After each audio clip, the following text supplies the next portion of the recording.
Hello my dear student, आपके लिए लेकर हम आ चुके हैं दोस्तों समुद्र के बारे में। ठीक है, समुद्र के बारे में मतलब कि ये वर्ल्ड में भी काम आएगा, इंडिया में भी काम आएगा। वर्ल्ड में जो चीज़ काम आता है वो हर चीज़ काम नहीं आएगा इंडिया में, लेकिन ये जो ज्योग्राफी है ना, जो वर्ल्ड में है वो इंडिया में है, जो लिखा हुआ है।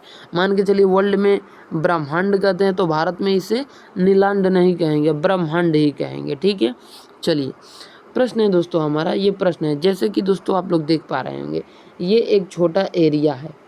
ये क्या है? एक छोटा एरिया है जिसके चारों तरफ से क्या है? पानी है, सॉरी तीन ओर से पानी है। ठीक है, इस ओर पानी नहीं है, इस ओर क्या है? भूमि है, रहने खाने के लिए, पीने के लिए, जीने के लिए। इसे हम लोग अंतरिक्ष कहते हैं।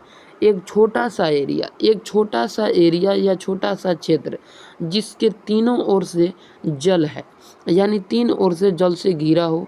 ठीक है, उसे हम लोग अंतरिक्ष कहते हैं। अंतरिक्ष जैसे कि उदाहरण आशा, केप ऑफ गुड होप को कहेंगे। ठीक है, अब इसी में ले लीजिए कि ये बड़ा एरिया है, इसके तीन ओर पानी है, इसके तीन ओर पानी है, इसे क्या कहेंगे? प्रायद्वीप। एक बड़ा सा एरिया जो तीन ओर से जल पानी से घिरा हुआ है, समुद्र से घिरा हुआ है, उसे हम लोग क्या कहते हैं? प्रायद्वीप।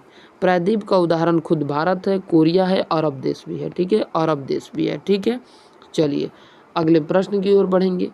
अगला प्रश्न है हमारा दोस्तों, जैसे कि ये दिया गया है ऐसे, ठीक है, और इसके अंदर पानी जा रहा है। ये दोस्तों क्या है? समुद्र है। ठीक है, ये क्या है? जोली ऐसे ऐसे खींच रहे हैं, ये समुद्र है, और समुद्र के पानी इसमें घुसे जा रहा है, घुसे जा रहा है।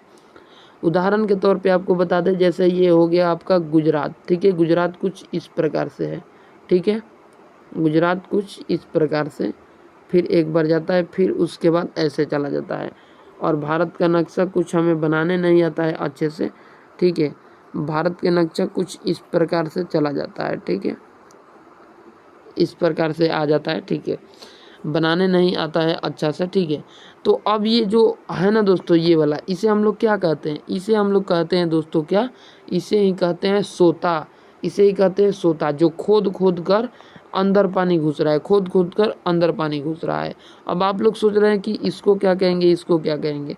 तो देखिए नीचे दिया गया है, ये वाला नीचे दिया गया है बड़ा, इससे भी बड़ा एक और है। ठीक है, इससे भी बड़ा है। ठीक है, तो इससे जो बड़ा है उसको क्या कहते हैं? दूसरा कलर ले लेते हैं। इससे जो बड़ा है दोस्तों उसको कहते हैं खाड़ी। ठीक है, खाड़ी। जब सोता को तटीय भाग खोद करके और बड़ा कर दे तो उसे गल्फ कहते हैं। गल्फ का उदाहरण मेक्सिको है। ठीक है, जिसे मेक्सिको का गल्फ कहते हैं। अब वही दोस्तों बड़ा हो जाए, वही क्या हो जाए? वही बड़ा हो जाए तो उसे खाड़ी कहेंगे और बे कहेंगे। ठीक है, इंग्लिश में दोनों सेम ही है, खाड़ी खाड़ी है, लेकिन अंग्रेजी में अलग है।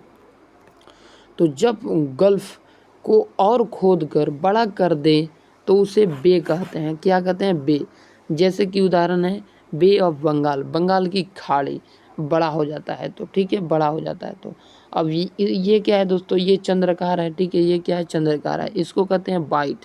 इसे बाइट भी कहते हैं, बेनिन बाइट भी कहते हैं, बेनिन बाइट भी कहते हैं। ठीक है, बेनी बाइट, बेनिन बाइट दोनों कहते हैं, बाइट भी कहते हैं। ठीक है, बाइट भी कहते हैं। ठीक है, जब बाइट सपाट हो जाता है, यानी कि दोस्तों जब बाइट इस आकार में हो जाएगा, बाइट ऐसे हो जाएगा सपाट, तो इसे बीच कहते हैं। समुद्र तट पर पुलिन कहते हैं, समुद्र तट पर इसको पुलिन कहते हैं। ठीक है, आशा करते हैं समझ गए होंगे। ठीक है, तो चलिए चलते हैं, अब नेक्स्ट वीडियो में मिलेंगे आपसे। ठीक है, तो वीडियो को शेयर कीजिए दोस्तों में, ताकि वो लोग भी देख पाएँ। ठीक है, चलिए, जय हिंद, जय भारत।